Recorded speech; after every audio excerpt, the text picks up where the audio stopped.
Пагроза імпічменту абвінавачання ў дзяржаўным перавароце. У 96-м годзе Александру Лукашенку праз парушэнне Канстытуцыі мог страціць уладу. Аднак у выніку другога рэферэндуму толькі ўмацаваў свае пазіцыі.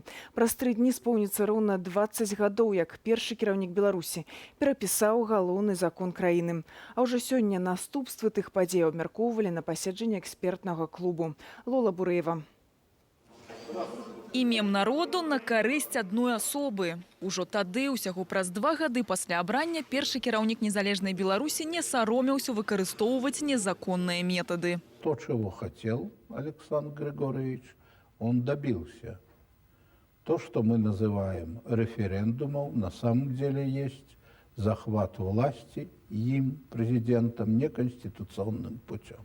Каб дасягнуць мэты, Лукашенко распусціў легітымны Вярхоўны Савет 13-го склікання, а абуранага хадою рэферэндуму 1996 года кіраўніка Цэнтральнай выбарчай камісіі Віктара Ганчара папросту вызваліў ад пасады. Ягонае месца заняла і займае дагэтуль Лідія Ярмошина. Правовая вакханалия, которая происходила вокруг республиканского референдума в последние 10 дней, уже не укладывается не только в рамки действующего законодательства, но и в рамки здравого смысла.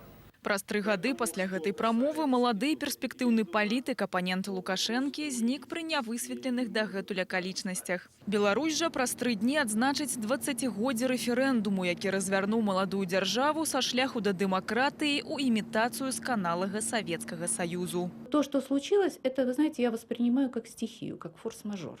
Это должно было произойти, потому что идея прихода популиста, стремящегося к авторитаризму, к установлению автократии, она просто витала в воздухе. Это эманация массового сознания.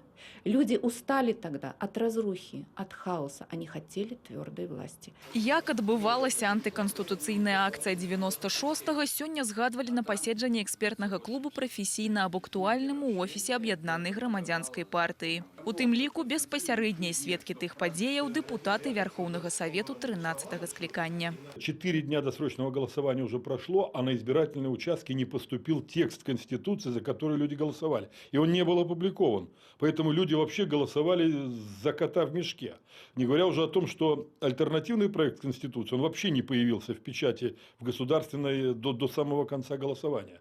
У выніку рэферэндуму 96-го года была змененая Конституцыя, а ўлада ў краіне цалкам сканцэнтравалася ў руках Лукашэнкі. У абыход рашэння Канстытуцыйнага суда і Верховного Совету, ды без аглядкі на абвінавачванне ў фальсификации вынікаў. Должен сказать, что референдум, по моим данным, проведен безупречно.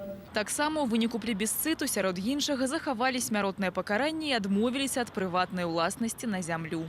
Наступствы вельмі зараз небяспечныя. Гэтыя праблемы сацыяльна-эканамічнага характара, праблемы правоў чалавека, яны все накапліваюцца і становятся больш і больш. І вырашыць, як мне здаецца, сённяшняя ўлада іх не ў сіле.